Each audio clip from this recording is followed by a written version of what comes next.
ਸਤਿ ਸ਼੍ਰੀ ਅਕਾਲ। ਤੁਸੀਂ ਦੇਖ ਰਹੇ ਹੋ ਪੰਜਾਬ ਮੇਲ यूएसए टीवी। मैं वरुण कौर मान। खबरां दे ब्रिटेन 'ਚ ਤੁਹਾਡਾ ਸਵਾਗਤ। ਖਬਰਾਂ ਦੇ ਬ੍ਰਿਟਨ ਦੇ sponsor real estate broker Mohan Cheema. Real estate ਦੀ ਦੁਨੀਆ 'ਚ ਮੰਨਿਆ ਪ੍ਰਮੰਨਿਆ ਨਾਮ ਪੇਸ਼ ਨੇ। ਪਹਿਲਾਂ ਚੁਣਵੀਆਂ ਖਬਰਾਂ।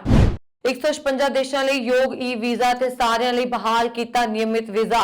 ਅਮਰੀਕਾ ਤੇ ਜਾਪਾਨ ਦੇ ਨਾਗਰਿਕਾਂ ਨੂੰ ਵੀ ਵੱਡੀ ਰਾਹਤ।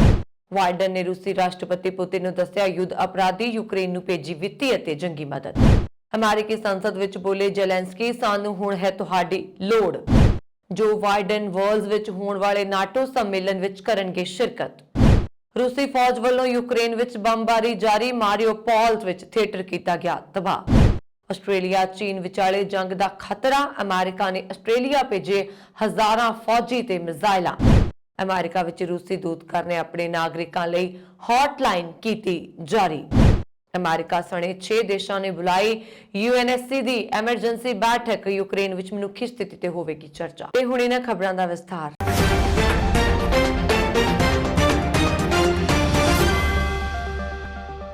भारत ने कोविड महामारी के कारण 2 सालों ਲਈ ਮੁਅੱਤਲ ਕੀਤੇ ਜਾਣ ਤੋਂ ਬਾਅਦ ਤੁਰੰਤ ਪ੍ਰਭਾਵ ਨਾਲ 156 ਦੇਸ਼ਾਂ ਦੇ ਨਾਗਰਿਕਾਂ ਨੂੰ ਦਿੱਤੇ ਗਏ ਸਾਰੇ ਯੋਗ 5 ਸਾਲ ਦੇ ਈ ਟੂਰਿਸਟ ਵੀਜ਼ੇ ਤੇ ਸਾਰੇ ਦੇਸ਼ਾਂ ਦੇ ਨਾਗਰਿਕਾਂ ਲਈ ਨਿਯਮਿਤ ਕਾਗਜ਼ੀ ਵੀਜ਼ੇ ਬਹਾਲ ਕਰ ਦਿੱਤੇ ਨੇ।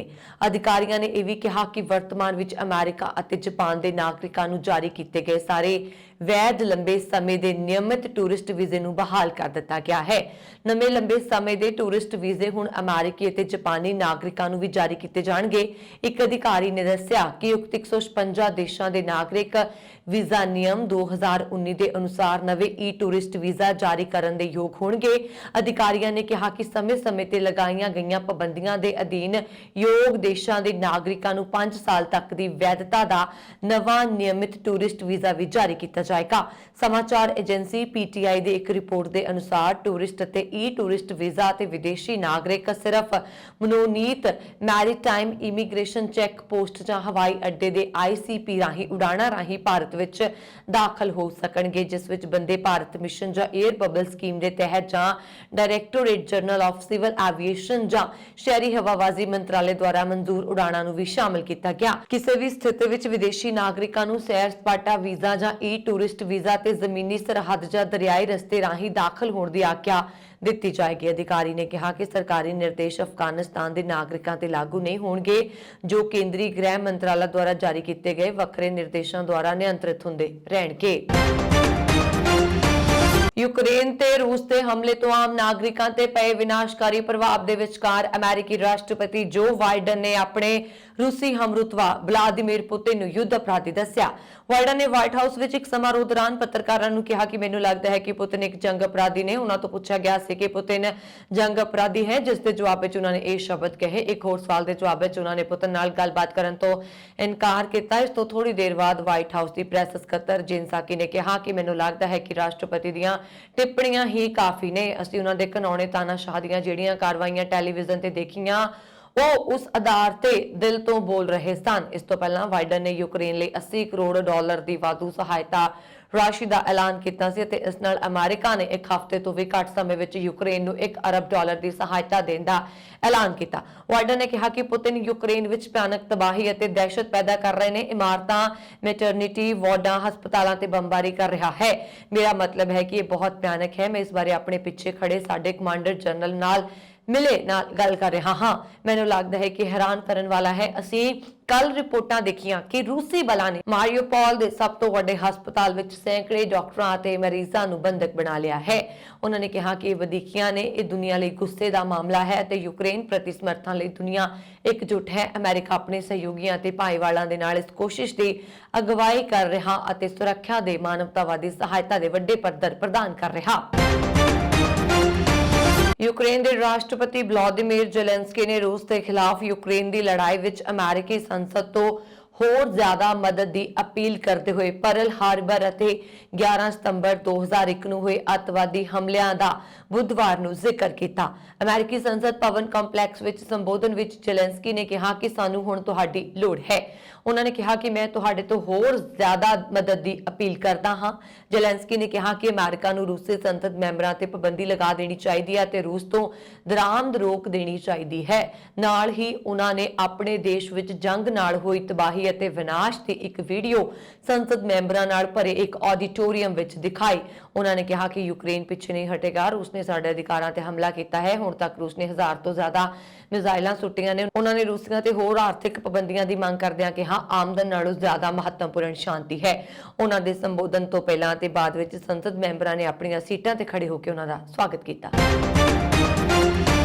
ਅਮਰੀਕੀ ਰਾਸ਼ਟਰਪਤੀ ਜੋ ਬਾਈਡਨ ਨਾਟੋ ਦੇ ਮੁੱਖ ਦਫ਼ਤਰ ਬਰਜ਼ ਵਿੱਚ 24 ਮਾਰਚ ਨੂੰ ਹੋਣ ਵਾਲੇ ਨਾਟੋ ਸੰਮੇਲਨ ਵਿੱਚ ਸ਼ਿਰਕਤ ਕਰਨਗੇ। ਇਸ ਗੱਲ ਦਾ ਖੁਲਾਸਾ ਕਰਦਿਆਂ ਵਾਈਟ ਹਾਊਸ ਦੇ ਪ੍ਰੈਸ ਸਕੱਤਰ ਜੇਨ ਸਾਕੀ ਨੇ ਕਿਹਾ ਕਿ ਯੂਕਰੇਨ ਤੇ ਰੂਸ ਦੇ ਬਿਨਾਂ ਭੜਕਾਹਟ ਅਤੇ ਤਾਨਾਸ਼ਾਹੀ ਹਮਲੇ ਦੇ ਜਵਾਬ ਵਿੱਚ ਚੱਲ ਰਹੇ ਯੁੱਧ ਨੂੰ ਰੋਕਣ ਤੇ ਸ਼ਾਂਤਮਈ ਹੱਲ ਦੇ ਯਤਨਾਂ ਤੇ ਰਾਸ਼ਟਰਪਤੀ ਬਾਈਡਨ ਆਪਣਾ ਪੱਖ ਨਾਟੋ ਸਹਿਯੋਗੀਆਂ ਪ੍ਰਤੀ ਸਮਰਥਨ ਅਤੇ ਵਚਨਬੱਧਤਾ ਦੀ ਪੁਸ਼ਟੀ ਵੀ ਕਰਨਗੇ।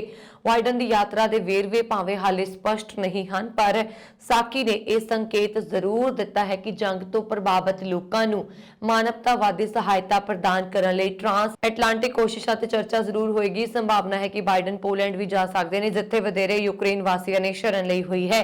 ਭਾਵੇਂ ਸਾਕੀ ਨੇ ਇਹ ਗੱਲ ਤਸਦੀਕ ਨਹੀਂ ਕੀਤੀ, ਪਰ ਬਾਈਡਨ ਯੂਕਰੇਨ ਦੇ ਰਾਸ਼ਟਰਪਤੀ ਵਲਾਦੀਮੀਰ ਜ਼ੈਲੈਂਸਕੀ ਨਾਲ ਮੁਲਾਕਾਤ ਜ਼ਰੂਰ ਕਰ ਸਕਦੇ ਨੇ। ਪਰ ਇਹ ਸਪਸ਼ਟ ਜ਼ਰੂਰ ਹੈ ਕਿ ਰਾਸ਼ਟਰਪਤੀ ਬਾਈਡਨ ਤੇ ਉਪ ਰਾਸ਼ਟਰਪਤੀ ਕਮਲਾ ਹੈਰਿਸ ਨਾਟੋ ਦੇ ਸਮਰਥਨ ਦੀ ਪੁਸ਼ਟੀ ਕਰਨ ਦੇ ਯਤਨਾਂ 'ਚ ਜ਼ਰੂਰ ਲੱਗੇ ਹੋਏ ਹਨ। ਯੂਕਰੇਨ ਦੇ ਅਧਿਕਾਰੀਆਂ ਨੇ ਦੱਸਿਆ ਕਿ ਰੂਸੀ ਫੌਜ ਨੇ ਮਾਰੀਉਪੋਲ ਸ਼ਹਿਰ ਵਿੱਚ ਇੱਕ ਥੀਏਟਰ ਨੂੰ ਤਬਾਹ ਕਰ ਦਿੱਤਾ, ਜਿੱਥੇ ਸੈਂਕੜੇ ਲੋਕਾਂ ਨੇ ਸ਼ਰਨ ਲਈ ਹੋਈ ਸੀ। ਅਜੇ ਤੱਕ ਇਹ ਪਤਾ ਨਹੀਂ ਲੱਗ ਸਕਿਆ ਕਿ ਇਸ ਹਮਲੇ ਵਿੱਚ ਕਿੰਨੇ ਲੋਕ ਜ਼ਖਮੀ ਹੋਏ ਨੇ। ਮਾਰੀਉਪੋਲ ਸਿਟੀ ਕੌਂਸਲ ਨੇ ਦੱਸਿਆ ਕਿ ਥੀਏਟਰ ਤੇ ਬੁੱਧਵਾਰ ਨੂੰ ਹਵਾਈ ਹਮਲਾ ਕੀਤਾ ਗਿਆ। ਸੈਟੇਲਾਈਟ ਤੋਂ ਤਸਵੀਰ ਲੈਣ ਵਾਲੀ ਮੈਕਸਾਰ ਕੰਪਨੀ ਨੇ ਕਿਹਾ ਕਿ ਸੋਮਵਾਰ ਦੀਆਂ ਤਸਵੀਰਾਂ ਵਿੱਚ ਦਿਖਾਈ ਦਿੱਤਾ ਕਿ ਇਮਾਰਤ ਦੇ ਅਗਲੇ ਅਤੇ ਪਿਛਲੇ ਪਾਸੇ ਰੂਸੀ ਭਾਸ਼ਾ ਵਿੱਚ ਵੱਡੇ ਚਿੱਟੇ ਅੱਖਰਾਂ ਵਿੱਚ ਬੱਚੇ ਸ਼ਬਦ ਲਿਖਿਆ ਹੋਇਆ ਸੀ। ਸਥਾਨਕ ਅਧਿਕਾਰੀਆਂ ਨੇ ਕਿਹਾ ਕਿ ਰੂਸੀ ਸੈਨਿਕਾਂ ਦੁਆਰਾ ਘੇਰਾਬੰਦੀ ਕੀਤੇ ਗਏ ਸ਼ਹਿਰ ਮਾਰੀਉਪੋਲ ਤੋਂ ਵੱਧ ਨੁਕਸਾਨ ਹੋਰ ਕਿਤੇ ਨਹੀਂ ਹੋਇਆ। ਉਹਨਾਂ ਨੇ ਦੱਸਿਆ ਕਿ ਮਿਜ਼ਾਈਲ ਹਮਲਿਆਂ ਤੇ ਗੋਲਾਬਾਰੀ ਵਿੱਚ 2300 ਤੋਂ ਵੱਧ ਲੋਕ ਮਾਰੇ ਗਏ। 4,30,000 ਲੋਕਾਂ ਦੀ ਆਬਾਦੀ ਵਾਲੇ ਇਸ ਦੱਖਣੀ ਬੰਦਰਗਾਹ ਸ਼ਹਿਰ ਲਗਭਗ 3 ਹਫ਼ਤਿਆਂ ਤੋਂ ਲੜਾਈ ਜਾਰੀ ਹੈ, ਜਿਸ ਨਾਲ ਲੋਕ ਭੋਜਨ, ਪਾਣੀ, ਬਿਜਲੀ ਅਤੇ ਦਵਾਈ ਲਈ ਤਰਸ ਰਹੇ ਨੇ। ਯੂਕਰੇਨ ਦੇ ਸੈਨਿਕਾਂ ਨੇ ਡੋਨੇਟਸਕ ਪੀਪਲ ਰਿਪਬਲਿਕ ਵਿੱਚ 2 ਬਸਤੀਆਂ ਤੇ 15 ਮਿੰਟਾਂ ਦੀ ਮਿਆਦ ਵਿੱਚ 2 ਬਸਤੀਆਂ ਤੇ 122 ਮਿਲੀਮੀਟਰ ਦੇ 14 ਗੋਲੇ ਦਾਗੇ। Joint centre for control and coordination of armistice regime ਵਿੱਚ ਜੀਪੀਆਰ ਪ੍ਰਤੀਨਿਧੀ ਦੇ ਦਫ਼ਤਰ ਨੇ ਇੱਕ ਬਿਆਨ ਵਿੱਚ ਜਾਣਕਾਰੀ ਦਿੱਤੀ। ਬਿਆਨ ਵਿੱਚ ਕਿਹਾ ਗਿਆ ਹੈ ਕਿ ਕ੍ਰਾਸਨੀ ਪਾਰਟੀਜ਼ਾਨ ਅਤੇ ਯਾਜ਼ਨੀ ਨੋਵਾਤਿਆ ਦੀਆਂ ਬਸਤੀਆਂ ਤੇ ਗੋਲਾਬਾਰੀ ਕੀਤੀ ਗਈ। 6 ਗੋਲੇ ਕ੍ਰਾਸਨੀ ਪਾਰਟੀਜ਼ਾਨ ਪਿੰਡ ਅਤੇ 8 ਯਾਜ਼ਨੂਤਾ ਦੇ ਦਾਗੇ ਗਏ।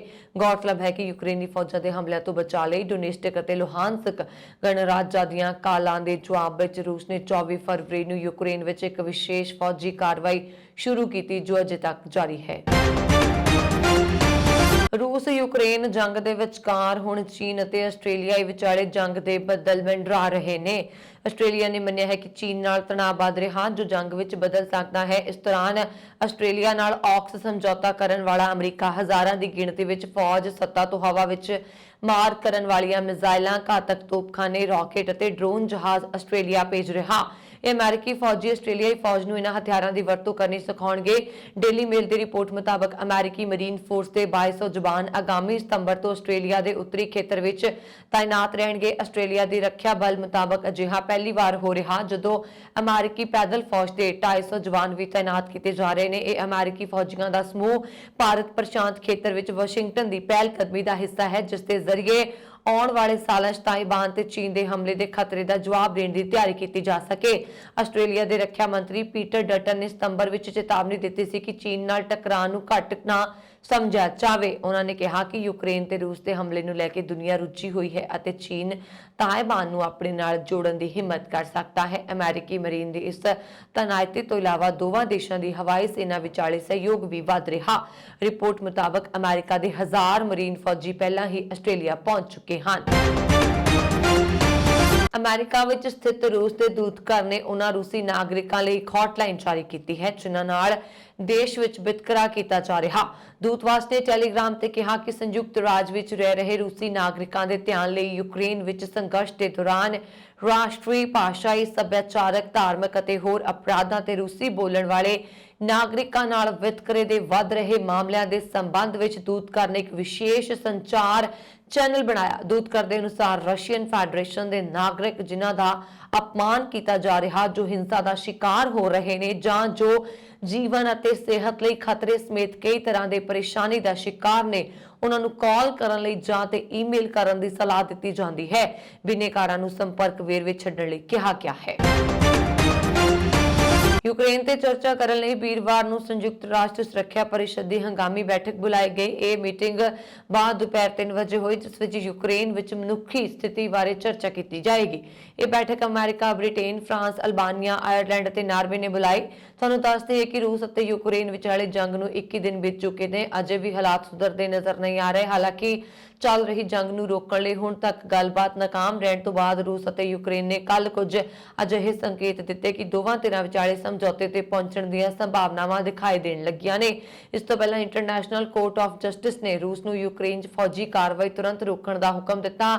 ICJ ਨੇ ਯੂਕਰੇਨ ਵੱਲੋਂ ਦਾਇਰ ਪਟੀਸ਼ਨ ਤੇ ਸੁਣਵਾਈ ਕਰਦੇ ਹੋਏ ਸ਼ੁਰੂਆਤੀ ਫੈਸਲੇ 'ਚ ਇਹ ਗੱਲ ਕਹੀ। ਸੰਯੁਕਤ ਰਾਸ਼ਟਰ ਦੀ ਸੁਪਰੀਮ ਕੋਰਟ ਵਿੱਚ 13 ਜੱਜਾਂ ਨੇ 2 ਦੇ ਖਿਲਾਫ ਯੂਕਰੇਨ ਦੇ ਹੱਕ ਵਿੱਚ ਫੈਸਲਾ ਸੁਣਾਇਆ। ਭਾਵੇਂ ਇਸ ਅਦਾਲਤ ਦੇ ਫੈਸਲੇ ਪਾਬੰਦ ਨੇ, ਪਰ ਇਸ ਦੇ ਹੁਕਮਾਂ ਨੂੰ ਲਾਗੂ ਕਰਨ ਦਾ ਕੋਈ ਪ੍ਰਬੰਧ ਨਹੀਂ ਹੈ। ਅਜਿਹਾ ਪਹਿਲਾਂ ਵੀ ਦੇਖਿਆ ਗਿਆ ਹੈ ਜਦੋਂ ਦੇਸ਼ਾਂ ਨੇ ਇਸ ਦੇ ਹੁਕਮ ਦੀ ਉਲੰਘਣਾ ਕੀਤੀ ਹੈ। ਅਮਰੀਕਾ ਦੇ ਸੂਬੇ ਕੈਲੀਫੋਰਨੀਆ ਦੇ ਸ਼ਹਿਰ ਬਨੇਸ਼ੀਆ ਵਿਖੇ ਰੋਜ਼ ਮਾਰਕੀਟ ਵਿੱਚ ਪੰਜਾਬੀ ਸਟੋਰ ਮਾਲਕ ਬਹਾਦਰ ਸਿੰਘ ਦਾ ਇੱਕ ਲੁਟੇਰੇ ਵੱਲੋਂ ਗੋਲੀ ਮਾਰ ਕੇ ਕਤਲ ਕਰਨ ਦਾ ਮਾਮਲਾ ਸਾਹਮਣੇ ਆਇਆ। ਮ੍ਰਿਤਕ ਦਾ ਪੰਜਾਬ ਤੋਂ ਪਿਛੋਕੜ ਪਿੰਡ ਸਕਹੋਪੁਰ ਜ਼ਿਲ੍ਹਾ ਸ਼ਹੀਦ ਭਗਤ ਸਿੰਘ ਨਗਰ ਦੱਸਿਆ ਜਾ ਰਿਹਾ। ਪੁਲਿਸ ਦਾ ਕਹਿਣਾ ਹੈ ਕਿ ਬੀਤੇ ਦਿਨ ਰਾਤ 10 ਵਜੇ ਦੇ ਕਰੀਬ ਲੁਟੇਰਾ ਸਟੋਰ ਅੰਦਰ ਦਾਖਲ ਹੋਇਆ ਅਤੇ ਉਸਨੇ ਬਹਾਦਰ ਸਿੰਘ ਦਾ ਗੋਲੀ ਮਾਰ ਕੇ ਕਤਲ ਕਰ ਦਿੱਤਾ। ਜਾਂਚਕਰਤਾਵਾਂ ਦਾ ਕਹਿਣਾ ਹੈ ਕਿ ਸਟੋਰ ਦੇ ਮੇਨ ਦਰਵਾਜ਼ੇ ਤੇ ਲੱਗੇ CCTV ਕੈਮਰੇ ਦੀ ਫੁਟੇਜ ਵਿੱਚ ਬਹਾਦਰ ਸਿੰਘ ਨੂੰ ਗੋਲੀ ਮਾਰ ਕੇ ਸਟੋਰ ਤੋਂ ਭੱਜਦੇ ਇੱਕ ਨੌਜਵਾਨ ਨੂੰ ਦੇਖਿਆ ਜਾ ਸਕਦਾ ਹੈ। ਪੁਲਿਸ ਨੇ CCTV ਦੀ ਕੈਮਰੇ ਦੀ ਫੁਟੇਜ ਦੀ ਮਦਦ ਨਾਲ ਕਾਤਲ ਨੂੰ ਕੁਝ ਸਮੇਂ ਬਾਅਦ ਗ੍ਰਿਫਤਾਰ ਕਰ ਲਿਆ। ਨੌਜਵਾਨ ਦੀ ਪਛਾਣ ਨਾਜ਼ਲ ਮਾਰਕੋਇਸ ਨਾਬਿਊਸਨ ਵਜੋਂ ਹੋਈ ਹੈ। ਕਰਨਾਟਕ ਦੇ ਹਿਜਾਬ ਵਿਵਾਦ ਹੁਣ ਅਮਰੀਕਾ ਤੱਕ ਪਹੁੰਚ ਗਿਆ। ਅਮਰੀਕੀ ਸਦਨ ਦੀ ਵਿਦੇਸ਼ ਮਾਮਲਿਆਂ ਦੀ ਕਮੇਟੀ ਦੇ ਚੇਅਰਮੈਨ ਗ੍ਰੇਗਰੀ ਮਿਕਸ ਨੇ ਹਿਜਾਬ ਵਿਵਾਦ ਤੇ ਕਰਨਾਟਕ ਹਾਈ ਕੋਰਟ ਦੇ ਫੈਸਲੇ ਤੇ ਨਿਰਾਸ਼ਾ ਜ਼ਾਹਿਰ ਕੀਤੀ ਹੈ। ਉਹਨਾਂ ਨੇ ਇਸ ਫੈਸਲੇ ਤੇ ਨਿਰਾਸ਼ਾ ਜ਼ਾਹਿਰ ਕਰਦੇ ਹੋਏ ਕਿਹਾ ਕਿ ਫੈਸਲਾ ਪ੍ਰਗਟਾਵੇ ਦੀ ਆਜ਼ਾਦੀ ਤੇ ਪਾਬੰਦੀ ਲਗਾਏਗਾ ਤੇ ਲੜਕੀਆਂ ਨੂੰ ਆਪਣੇ ਧਰਮ ਅਤੇ ਸਿੱਖਿਆ ਦੇ ਅਧਿਕਾਰ ਵਿਚਕਾਰ ਪ੍ਰਭਾਵਸ਼ਾਲੀ ਢੰਗ ਨਾਲ ਚੋਣ ਕਰਨ ਲਈ ਅਗਵਾਈ ਕਰੇਗਾ। US ਹਾਊਸ ਦੇ ਵਿਦੇਸ਼ੀ ਮਾਮਲਿਆਂ ਦੀ ਕਮੇਟੀ ਦੇ ਚੇਅਰਮੈਨ ਗ੍ਰੇਗਰੀ ਮਿਕਸ 2021 ਤੋਂ ਵਿਦੇਸ਼ ਮਾਮਲਿਆਂ ਦੀ ਅਮਰੀਕੀ ਸਦਨ ਕਮੇਟੀ ਦੀ ਪ੍ਰਧਾਨਗੀ ਕਰ ਰਹੇ ਨੇ। ਉਹਨਾਂ ਨੇ ਕਿਹਾ ਕਿ ਭਾਵੇਂ ਅਮਰੀਕਾ, ਭਾਰਤ ਜਾਂ ਕਿਤੇ ਵੀ ਘੱਟ ਗਿਣਤੀ ਭਾਈਚਾਰਿਆਂ ਨਾਲ ਕਿਸ ਤਰ੍ਹਾਂ ਦਾ ਸਲੂਕ ਕੀਤਾ ਜਾਂਦਾ ਹੈ, ਇਹ ਸਮਾਜ ਦਾ ਸਹੀ ਮਾਪਦੰਡ ਹੈ, ਪਰ ਅਦਾਲਤ ਦੇ ਇਸ ਫੈਸਲੇ ਨਾਲ ਪ੍ਰਗਟਾਵੇ ਦੀ ਆਜ਼ਾਦੀ ਤੇ ਰੋਕ ਲੱਗੇਗੀ। ਕਰਨਾਟਕ ਹਾਈ ਕੋਰਟ ਦੇ ਚੀਫ ਜਸਟਿਸ ਰਿਤੂ ਰਾਜ ਅਵਸਥੀ, ਜਸਟਿਸ ਕ੍ਰਿਸ਼ਨਾ S ਦੀਕਸ਼ਿਤ ਅਤੇ ਜਸਟਿਸ JM ਖਾਜੀ ਦੀ ਬੈਂਚ ਨੇ ਮੰਗਲਵਾਰ ਨੂੰ ਹਿਜਾਬ ਵਿਵਾਦ ਤੇ ਆਪਣਾ ਫੈਸਲਾ ਸੁਣਾਇਆ। ਉਸਨੇ ਇਤਰਾਜ਼ ਨਹੀਂ ਕੀਤਾ ਤੇ ਵਿਦਿਅਕ ਸੰਸਥਾਵਾਂ ਵਿੱਚ ਹਿਜਾਬ ਤੇ ਪਾਬੰਦੀ ਨੂੰ ਚੁਣੌਤੀ ਦੇਣ ਵਾਲੀਆਂ ਵੱਖ-ਵੱਖ ਪਟੀਸ਼ਨਾਂ ਨੂੰ ਖਾਰਿਜ ਕਰ ਦਿੱਤਾ। ਨਿਊਯਾਰਕ ਦੀ ਮੈਟਰੋਪੋਲੀਟਨ ਪੁਲਿਸ ਨੇ ਉਸ ਵਿਅਕਤੀ ਨੂੰ ਗ੍ਰਿਫਤਾਰ ਆਖਰ ਕਰ ਹੀ ਲਿਆ ਜਿਸ ਤੇ ਸ਼ੱਕ ਸੀ ਕਿ ਉਸਨੇ ਪਿਛਲੇ ਦਿਨੀ ਵਾਸ਼ਿੰਗਟਨ ਤੇ ਨਿਊਯਾਰਕ ਏਰੀਆ ਵਿੱਚ 5 ਬੇਘਰੇ ਲੋਕਾਂ ਤੇ ਹਮਲਾ ਕਰਕੇ 2 ਨੂੰ ਮਾਰ ਮੁਕਾਇਆ। ਪੁਲਿਸ ਨੇ ਦੱਸਿਆ ਕਿ 5 ਹੀ ਪੀੜਤਾਂ ਤੇ ਇੱਕੋ ਹੀ ਰਾਈਫਲ ਨਾਲ ਗੋਲੀਆਂ ਚਲਾਈਆਂ ਗਈਆਂ। ਪੁਲਿਸ ਮੁਖੀ ਰਾਬਰਟ ਜੇ ਅਤੇ ਵਾਸ਼ਿੰਗਟਨ ਦੇ ਮੇਅਰ ਮੁਰੀਅਨ ਬੋਮਰ ਨੇ ਇਕੱਠਿਆਂ ਐਲਾਨ ਕੀਤਾ ਕਿ ਬੇਘਰੇ ਲੋਕਾਂ ਨੂੰ ਆਪਣੇ ਹਮਲੇ ਦਾ ਸ਼ਿਕਾਰ ਬਣਾਉਣ ਵਾਲਾ 30 ਸਾਲਾ ਗੇਰਾਲਡ ਨੂੰ ਗ੍ਰਿਫਤਾਰ ਕਰ ਲਿਆ ਗਿਆ ਹੈ ਤੇ ਇਸ ਦੀ ਮਾਨਸਿਕ ਦਿਸ਼ਾ ਵੀ ਠੀਕ ਨਹੀਂ ਹੈ ਤੇ ਉਹ ਖੁਦ ਵੀ ਬੇਕਾਰ ਹੀ ਹੈ। ਹਮਲਾਵਰ ਦੇ ਪਿਤਾ ਨੇ ਪੁਲਿਸ ਨੂੰ ਦੱਸਿਆ ਕਿ ਉਸਦੇ ਪੁੱਤਰ ਦੀ ਮਾਨਸਿਕ ਦਿਸ਼ਾ ਨਾ ਠੀਕ ਹੋਣ ਕਰਕੇ ਉਸਨੇ ਪਹਿਲਾਂ ਵੀ ਕਈ ਕੁਕਰਮ ਤੇ ਅਪਰਾਧ ਕੀਤੇ ਨੇ ਜਿਸ ਦਾ ਉਹਨਾਂ ਨੂੰ ਬਹੁਤ ਦੁੱਖ ਹੈ। ਨਸਲੀ ਆਧਾਰ ਤੇ ਵਿਦਿਆਰਥੀਆਂ ਦੀ ਝੂਠੀ ਨਿਲਾਮੀ ਰਾਹੀਂ ਵਿਕਰੀ ਦੇ ਮਾਮਲੇ ਸਾਹਮਣੇ ਆਉਣ ਤੋਂ ਬਾਅਦ ਨਾਰਥ ਕੈਰੋਲੀਨਾ ਦੇ ਸਕੂਲ ਬੋਰਡ ਨੇ ਸਰਬਸੰਮਤੀ ਨਾਲ ਕਾਰਵਾਈ ਯੋਜਨਾ ਬਣਾਉਣ ਨੂੰ ਪ੍ਰਵਾਨਗੀ ਦਿੱਤੀ ਹੈ। ਪਰੇਸ਼ਾਨ ਮਾਪਿਆਂ ਤੇ ਸਮਾਜ ਦੇ ਹੋਰ ਲੋਕਾਂ ਨੇ ਜ਼ਿਲ੍ਹੇ ਦੇ ਸਕੂਲਾਂ 'ਚ ਵਿਦਿਆਰਥੀਆਂ ਵੱਲੋਂ ਨਸਲੀ ਆਧਾਰ ਤੇ ਆਪਣੇ ਸਿਆਹ-ਫਾਮ ਸਾਥੀਆਂ ਦੀਆਂ ਬੋਲੀਆਂ ਦੇ ਮਾਮਲੇ ਸਾਹਮਣੇ ਆਉਣ ਤੋਂ ਬਾਅਦ ਚਥਮ ਕਾਉਂਟੀ ਸਕੂਲ ਡਿਸਟ੍ਰਿਕਟ ਤੋਂ ਇਸ ਸੰਬੰਧੀ ਕੋਈ ਕਾਰਗਰ ਯੋਜਨਾ ਬਣਾਉਣ ਦੀ ਮੰਗ ਕੀਤੀ ਹੈ। ਐਸ਼ਲੇ ਪਲਮਰ ਨੇ ਫੇਸਬੁੱਕ ਉੱਪਰ ਪਾਈ ਇੱਕ ਪੋਸਟ ਵਿੱਚ ਕਿਹਾ ਹੈ ਕਿ ਜੇ ਐਸ ਵਾਟਰ ਸਕੂਲ ਵਿੱਚ 8ਵੀਂ ਸ਼੍ਰੇਣੀ ਵਿੱਚ ਪੜ੍ਹਦੇ ਉਸਦੇ ਸਿਆਹ-ਫਾਮ ਪੁੱਤਰ ਨੇ ਦੱਸਿਆ ਕਿ ਉਸ ਦੀ ਕਲਾਸ ਦੇ ਕੁਝ ਵਿਦਿਆਰਥੀਆਂ ਨੂੰ ਗੁਲਾਮਾਂ ਦੀ ਝੂਠੀ ਮੁੱਠੀ ਨਿਲਾਮੀ ਰਾਹੀਂ ਵੇਚਿਆ ਗਿਆ। ਪਲਮਰ ਨੇ ਪਾਈ ਪੋਸਟ ਵਿੱਚ ਹੋਰ ਕਿਹਾ ਕਿ ਨਿਲਾਮੀ ਵਿੱਚ ਸ਼ਾਮਲ ਵਿਦਿਆਰਥੀਆਂ ਨੂੰ ਇੱਕ ਦਿਨ ਲਈ ਸਕੂਲ ਵਿੱਚੋਂ ਮੁਅੱਤਲ ਕੀਤਾ ਗਿਆ, ਪਰ ਇਸ ਦਾ ਵਿਦਿਆਰਥੀਆਂ ਉੱਪਰ ਕੋਈ ਅਸਰ ਨਹੀਂ ਪਿਆ। ਵਾਈਟ ਹਾਊਸ ਨੇ ਕਿਹਾ ਕਿ ਭਾਰਤ ਦਾ ਰੂਸ ਤੋਂ ਰਿਆਇਤੀ ਦਰ ਤੇ ਕੱਚਾ ਤੇਲ ਲੈਣਾ ਅਮਰੀਕੀ ਪਾਬੰਦੀਆਂ ਦੀ ਉਲੰਘਣਾ ਨਹੀਂ ਮੰਨਿਆ ਜਾਏਗਾ। ਨਾਲ ਹੀ ਉਸਨੇ ਕਿਹਾ ਕਿ ਦੇਸ਼ਾਂ ਨੂੰ ਇਹ ਵਿਚਾਰ ਕਰਨਾ ਚਾਹੀਦਾ ਹੈ ਕਿ ਯੂਕਰੇਨ ਤੇ ਰੂਸ ਦੇ ਹਮਲੇ ਦਰਮਿਆਨ ਤੁਸੀਂ ਕਿੱਥੇ ਖੜੇ ਹੋਣਾ ਹੈ। ਅਮਰੀਕਾ ਦੇ ਰਾਸ਼ਟਰਪਤੀ ਜੋ ਬਾਈਡਨ ਨੇ ਪਿਛਲੇ ਹਫ਼ਤੇ ਰੂਸ ਤੋਂ ਤੇਲ ਅਤੇ ਗੈਸ ਦੀ ਦਰਾਮਦ ਤੇ ਪਾਬੰਦੀਆਂ ਲਾਉਣ ਦਾ ਐਲਾਨ ਕੀਤਾ ਸੀ। ਵਾਈਟ ਹਾਊਸ ਦੀ ਪ੍ਰੈਸ ਸਕੱਤਰ ਜੇਨ ਸਾਕੀ ਨੇ ਮੰਗਲਵਾਰ ਨੂੰ ਪ੍ਰੈਸ ਕਾਨਫਰੰਸ ਵਿੱਚ ਕਿਹਾ ਕਿ ਕਿਸੇ ਵੀ ਦੇਸ਼ ਲਈ ਸਾਡਾ ਸੰਦੇਸ਼ ਇਹ ਹੈ ਕਿ ਅਸੀਂ ਜੋ ਪਾਬੰਦੀਆਂ ਲਗਾਈਆਂ ਨੇ ਅਤੇ ਸਿਫਾਰਿਸ਼ ਕੀਤੀ ਹੈ ਉਹਨਾਂ ਦੀ ਪਾਲਣਾ ਕਰੋ।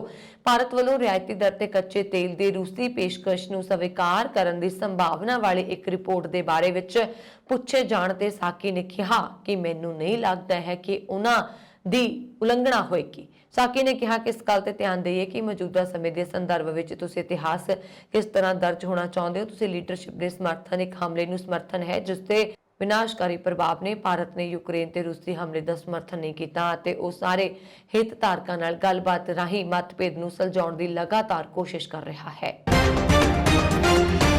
ਅਮਰੀਕੀ ਵਕੀਲਾਂ ਨੇ ਪਾਕਿਸਤਾਨੀ ਅੱਤਵਾਦੀ ਅਤੇ 9/11 ਹਮਲੇ ਦੇ ਮਾਸਟਰਮਾਈਂਡ ਖਾਲਦ ਸ਼ੇਖ ਮੁਹੰਮਦ ਅਤੇ ਗੁਆਂਤਾਨਾਮੋ ਬੇਨਜ਼ਰਬੰਦੀ ਕੈਂਪ ਵਿੱਚ ਬੰਦ 4 ਲੋਕਾਂ ਦੇ ਨਾਲ ਇੱਕ ਸਮਝੌਤੇ ਲਈ ਗੱਲਬਾਤ ਸ਼ੁਰੂ ਕਰ ਦਿੱਤੀ ਹੈ। ਇਸ ਸਮਝੌਤੇ ਦੇ ਨਤੀਜੇ ਵਜੋਂ ਇਹਨਾਂ ਕੈਦੀਆਂ ਦੀ ਮੌਤ ਦੀ ਸਜ਼ਾ ਨੂੰ ਉਮਰ ਕੈਦ ਵਿੱਚ ਤਬਦੀਲ ਕੀਤਾ ਜਾ ਸਕਦਾ ਹੈ। ਇੱਕ ਮੀਡੀਆ ਰਿਪੋਰਟ ਵਿੱਚ ਇਹ ਗੱਲ ਕਹੀ ਗਈ ਹੈ।